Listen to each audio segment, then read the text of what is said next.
हम्म? नमस्कार, मैं हूं परसन बावादम, बड़ौदा, गुजरात से। आप सब लोग मुझे जानते हैं परसन कराओके के नाम से ज़्यादातर।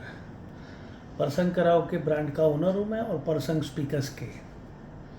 हर बार मैं आप लोगों के लिए कुछ ना कुछ लाता हूं और स्पीकर्स पे और इस पे ज़्यादातर टेक्निकल बातें बताता हूं। बीइंग अ टेक्निकल पर्सन, मैं कोशिश करता हूं कि ज़्यादा से ज़्यादा नॉलेज लोगों को मैं दे सकूं और लोग इसके बारे में ज़्यादा से ज़्यादा जान सके। आज मैं कुछ ना कुछ नए टॉपिक्स करूंगा। आज मैं आपको टॉपिक बताता हूं ईवी के लिए। ईवी क्या है, ईवी लेनी चाहिए, ईवी नहीं लेनी चाहिए, हाइब्रिड गाड़ी लेनी चाहिए, क्या लेनी चाहिए। ये इसके लिए मैं बताता हूं क्योंकि मैंने ईवी टाटा की मैक्स ली है। ईवी मैक्स जो नॉर्मल गाड़ी होती है उसमें हमारे गुजरात में 1.5 लाख रुपए की सब्सिडी थी। तो आप 18.5 लाख की गाड़ी लो तो आपको 16 लाख में पड़ती थी।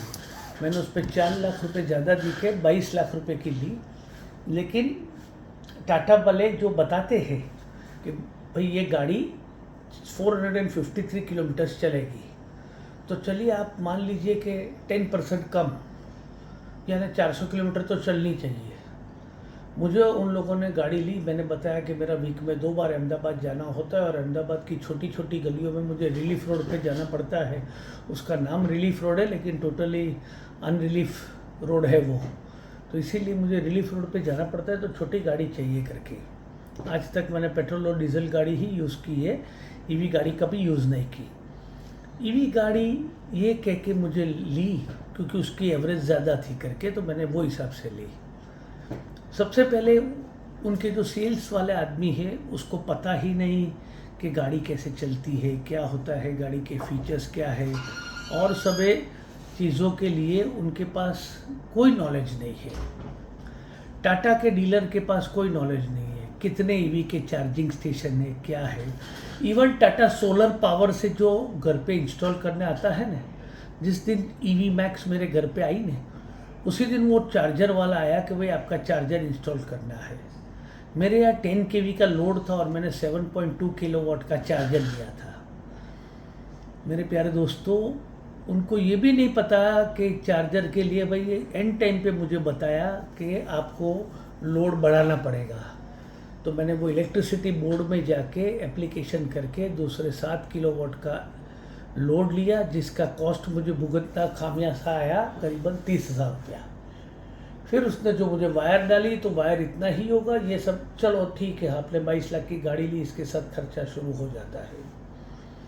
मेरी गाड़ी यहाँ से अहमदाबाद तक जाके आती नहीं है क्योंकि वो 210 किलोमीटर अहमदाबाद जाना आना होता है, और मैंने वो हिसाब से लिया था कि हर 15 दिन में मैं एक बार उदवाड़ा करके जाता हूँ। यहाँ से 248 किलोमीटर है, भाई गाड़ी वहाँ पहुँच जाएगी, आते आते अपन चार्ज कर लेंगे।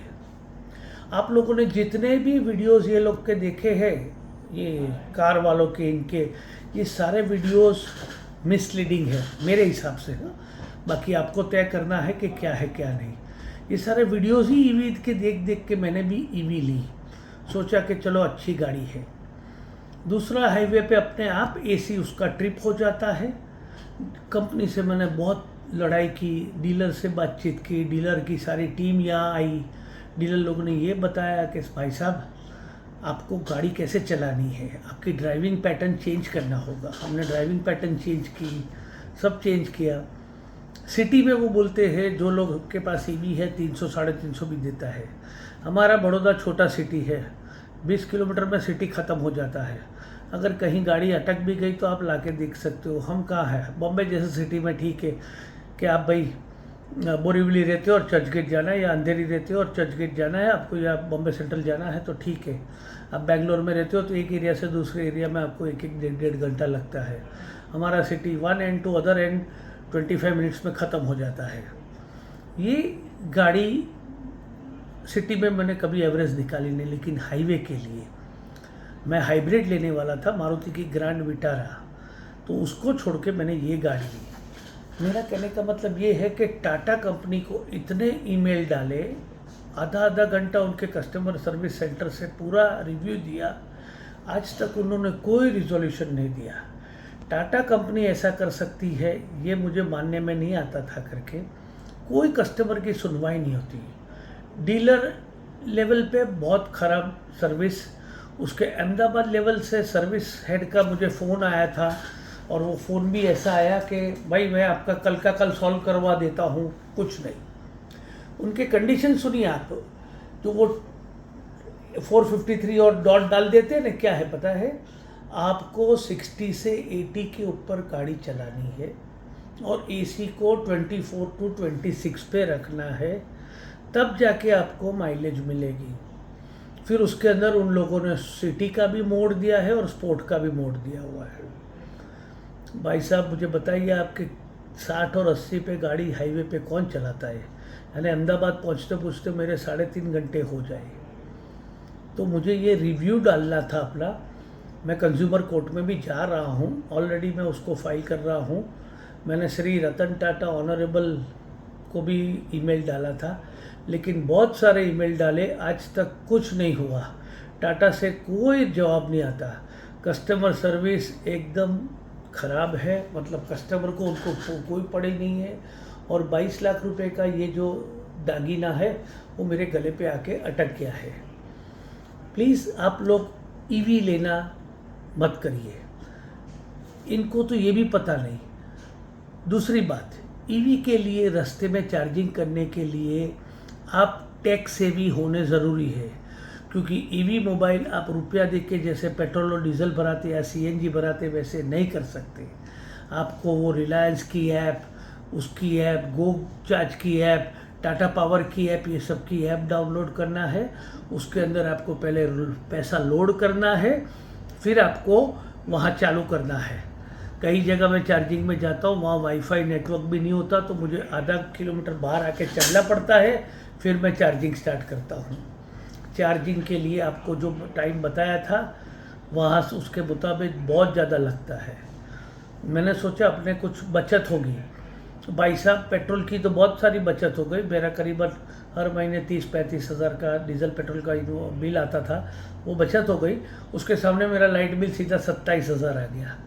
मतलब ये लोग कोई आपको बताते नहीं करके 27,000 लाइट बिल आ गया मेरा, इन स्पाइट ऑफ 10 किलोवाट का सोलर पावर इलेक्ट्रिसिटी मेरे घर पे होने के बावजूद।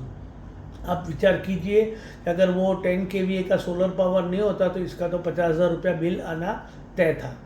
और अगर 50,000 आता तो आप समझिए कि मुझे ये पेट्रोल और डीजल से गाड़ी और महंगी पड़ती। पेट्रोल डीजल मेरे पास BMW X5 है, मर्सिडीज है, ईसुजू है। आप इस गाड़ी को आराम से चलाइए। मर्सिडीज जैसी ही गाड़ी का मैंने 26 पे 100 पे चला के एवरेज क्लेम किया है। मेरी BMW जो बोलते थे वो लोग एवरेज बोलते थे 16, हाईवे पे मुझे 16 से ज़्यादा मिलती है। यहाँ तो जो वो बोलते हैं कुछ नहीं, और उनको पड़ी ही नहीं है, कोई पड़ी नहीं है। टाटा सिर्फ गाड़ी बेचते हैं। तो मेरा ये कहना है, आप ईवी लेना है ना, MG एस्टर ले, ना ये ले, ना कोई ले। उनसे आपको अगर वो हाईवे के लिए लेना है तो ईवी मत लीजिए प्लीज़। सिटी के लिए EV is a good car. आपको इधर से उधर जाना है, लाके चार्ज कर दिया। और चार्जिंग भी आपको बहुत महंगा पड़ता है भाई साहब, 22 रुपये kilowatt plus GST, 22 rupees kilowatt. और अगर आपको 60, 40, 50% से लेकर 100% का चार्ज करना है ना, उसमें आपका 600-650 रुपये का बिल मिनिमम आ जाएगा। तो ये सारे वीडियोस बोलते हैं, कस्टमर का रिव्यू देते हैं। कोई बोलता है मेरा 200 रुपये का चार्जिंग होता है, कोई बोलता है मैं तो 500 रुपये में बॉम्बे जाके आता हूँ। ये सब चीज़ें या तो फैब्रिकेटेड है या उसको गाड़ी को मिल रहा था। मेरे को ये नहीं मिल रहा है। Go for hybrid, go for petrol and diesel. If you can't, I can afford it everything. मैं अपनी कन्वीनियंस के लिए ये कार ली कि मुझे जाना था Ahmedabad regularly. I have a business meeting over there, but that is on relief road. तो रिलीफ रोड को मेरी BMW कार लेके, बड़ी X5 लेके जाता हूँ, वहाँ कोई ठोक देता है, स्क्रैच कर देता है। इसके लिए मैंने ये छोटी गाड़ी ली। मारुति की ग्रैंड विटारा मैंने फाइनल की थी, हाइब्रिड कार थी, अच्छी थी करके, और वो भी थोड़ी बड़ी लगी। तो इसके लिए मैंने ये कार ली कि छोटी की छोटी कार, और ईवी से आपकी कॉस्ट बहुत इफेक्टिव हो जाएगी। अहमदाबाद जाके मैं आ जाऊँगा और रात को घर पे चार्ज कर दूंगा, तो 200-300 रुपये में तो अहमदाबाद जाके आएंगे। जिसकी जगह मैं आज डीजल यूज़ करता हूँ 2000 रुपये होता है, पर उसमें पावर है। हाँ, मैं इसको पावर बहुत गाड़ी है, गाड़ी की साउंड सिस्टम अच्छी है, सेटिंग सिस्टम अच्छी है, और 22 लाख दे के कुछ भी नहीं दिखा। जबकि मैं अभी थोड़े दिन पहले ही चाइना गया था। चाइना में टेस्ला का वाई मॉडल मैंने देखा, वहाँ पे वाई मॉडल सिर्फ 32 लाख में वहाँ बिक रहा है करके, 32 लाख में जो कार दी, तो मुझे तो लगा कि मैंने 22 लाख खर्चा करके डब्बा लिया है करके। तो आप BYD हो, टेस्ला हो, ये हो, आप अपनी ज़रूरत देखिए और डीलर से आप बोलिए। सपोज़ आप बॉम्बे रहते हैं और आपको बॉम्बे से पूना वीक में 2 बार जाना है, तो बोले चल मेरे साथ पूना चल, उसका टोल टैक्स मैं दूंगा, लेकिन मैं टेस्ट करूंगा। वो लोग टेस्ट नहीं देते, और मुझे टेस्टिंग के लिए मैंने बोला था कि चलो मुझे उदवाड़ा लेके चलो। BYD वाले ने मुझे बताया है कि सर मैं आपको लेके जाऊंगा, आपको जो 250 किलोमीटर जाना है उसके बावजूद गाड़ी में 100 किलोमीटर बचेगा। तो मैं देख रहा हूँ क्या होगा। ये टाटा की गाड़ी आप लेना चाहते हैं, टाटा में कोई सुनवाई नहीं होती, कोई कस्टमर सर्विस नहीं है, कोई डीलर सुनता नहीं है, कोई कंपनी ही नहीं सुन रही है। कंपनी को इतने ईमेल्स डाले, आज तक कोई वहाँ से एक्शन नहीं हुआ, कोई उनका नहीं हुआ। तो टाटा की प्रोडक्ट लेने से पहले 10 बार सोचना। EV मैक्स में तो मैंने कभी नहीं लिया इंडियन प्रोडक्ट करके, मैंने आज पहली बार ट्राई किया। सोचा Tata is a very trusted name, तो ये शायद कुछ अच्छा होगा, लेकिन मेरा बहुत ख़राब रिव्यू है और मैंने इसको भुगत चुका हूँ। फरवरी को गाड़ी ली, आज इतना टाइम हो गया, कोई सुनवाई नहीं, कोई नहीं। 10,000 किलोमीटर हो गई, 2 सर्विस बना दिया, लेकिन इन लोगों को कोई सुनवाई नहीं हो रही है करके। तो आप एक एनालिसिस करिए, कोई भी वीडियो पे यूट्यूब पे मत जाइए कि भाई आपको ये EV इतना पैसा बचाएगी। कोई पैसा नहीं बचाएगी भाई साहब, आपके घर का लाइट का बिल भी इतना आएगा। आप कौन सा चार्जर लेते हो उसके भरोसे। मैंने 7.2 किलोवाट का लगाया। अगर आपके घर पे ही 5 किलोवाट का लोड है, तो आपको तो 10 किलोवाट का लोड एडिशनल लेना पड़ेगा। तो इलेक्ट्रिसिटी बोर्ड कंपनी आपसे 40,000 रुपये तो एडिशनल लोड का ले लेगी, भले रिफ़ंड करेगी, लेकिन कब रिफ़ंड करेगी, जब आप लोड कैंसिल करवाएंगे तब। और इसकी वजह से चार्जिंग का जो लोड आएगा, वो बिल आएगा, that will be exorbitant means mind blowing exorbitant. So आप सोच रहे हो कि मेरा तो फिनोमिनल अमाउंट सेव होगा, लेकिन ऐसा कुछ भी नहीं है। तो मैं आपसे यही कहना चाहता हूँ कि अगर आप EV लेना चाहते हैं, मे बी टाटा का तो बहुत ख़राब मेरा रिव्यू है ही, लेकिन मैंने दूसरी गाड़ियों का चेक नहीं किया है। MG एस्टर है, BYD है, इवन टेस्ला वर्ल्ड रिनाउंड है। लेकिन टेस्ला का मैंने चाइना में देखा था कि वो 500 बोलते हैं तो 500 देते हैं करके। यहाँ तो 453 बोलते हैं और 210 की एवरेज आती है। तो इतना ख़राब रिव्यू मेरा है। और मैं ये यूट्यूब, फेसबुक, मैंने ट्विटर पे भी टाटा से लिखा, सब कुछ किया, लेकिन कोई बात नहीं हुई। तो लोगों के रिव्यू पे मैंने गाड़ी ली। मैंने अपने फ्रेंड से भी एक साथ 2-2 गाड़ी ली थी, मेरे फ्रेंड ने भी ले ली करके। पर मेरी आपसे इल्तिजा है कि आप अगर EV लेना चाहते हैं तो don't throw your money like this. Petrol, diesel or hybrid is the best option. Don't go for EV any brand. If you want to do, check thoroughly, 10 बार देखिए, 10 बार सोचिए, उसके बाद टाइम निकाल के अपना रिव्यू देखिए और बाद में EV लीजिए। कोई यूट्यूब के वीडियो से, कोई कार कंपनी के रिव्यू से, चाहे भले उसके सब्सक्राइबर 10 लाख हो, 1 करोड़ हो, कुछ भी हो, आप डायरेक्ट रिव्यू पे मत जाइए। मेरी आपसे इल्तिजा है, आप पूरी तरह से अपना खुद एनालिसिस कीजिए। मेरे तो 22 लाख चले गए, आपका कोई कमाया हुआ पैसा ऐसे ही ना चला जाए। उसकी जगह आप पेट्रोल, डीजल, आपको पता है पेट्रोल वो बोलेगा कंपनी कि 20 की माइलेज देती है, 20 की नहीं तो 16 की देगी, 10 की कभी नहीं देगी करके। डीजल में भी ऐसा होता है। हाइब्रिड में ये एडवांटेज है कि 40 किलोमीटर्स तक वो बैटरी पे गाड़ी चलती है, 40 के बाद अपने आप वो पेट्रोल पे चली जाती है करके। तो हाइब्रिड में भी आपको 20-30 की माइलेज मिल सकती है। लेकिन EV में आपका, और ऐसा है हमारे यहाँ ना कोई चार्जिंग स्टेशन है। अहमदाबाद टू बड़ौदा के नेशनल एक्सप्रेस हाईवे पे एक भी चार्जिंग स्टेशन नहीं है, तो मुझे अहमदाबाद जाके उसको रिफ़िल करवाना पड़ता है। मेरे पास ड्राइवर है, वो जाते हैं। आप ऑनलाइन, ऐसा नहीं आप पैसा देके रिफ़िल करा लिया, नहीं करा सकते भाई साहब। तो जिनको कोई ऐप चलाना नहीं आता, ये नहीं आता, वो तो उनके लिए बहुत मुश्किल का काम है। टाटा को पता भी नहीं, उसके डीलर को पता नहीं कि कितने टाइप के स्टेशन है, कितने पावर स्टेशन है। उसके सारे डाउनलोड किए मैंने, सब में 1000 रुपया डालना पड़ता है, क्योंकि मिनिमम 500 बैलेंस तो आपका वहाँ अनयूज रहेगा। तो आज तक मैंने वो 15,000 रुपये तो बैलेंस डाल के रख दिया। 15,000 ठीक है, कोई बड़ी रकम नहीं है, लेकिन आप 15,000 का पेट्रोल डीजल भर के उसका यूज़ तो कर सकते हैं। आपको ये भी पता नहीं। अगर आप यहाँ से चलो ईवी लेके गोवा जाना चाहते हो, बड़ौदा से मैं गोवा, तो गोवा में दूसरी कंपनियों के चार्जिंग स्टेशन आएंगे, तो मुझे उसके भी ऐप डालने पड़ेंगे। और जहाँ पे आपको इंटरनेट नहीं मिला, कोई काम का नहीं, वो आपका TIFD कार्ड आता है, वो लेना पड़ता है। TIFD कार्ड लेके भी मेरा वो नहीं चल रहा है करके। और ये चार्जिंग आपका ख़त्म हो जाएगा तो आपको पहले पैसा लोड करना है, फिर चार्ज करना है।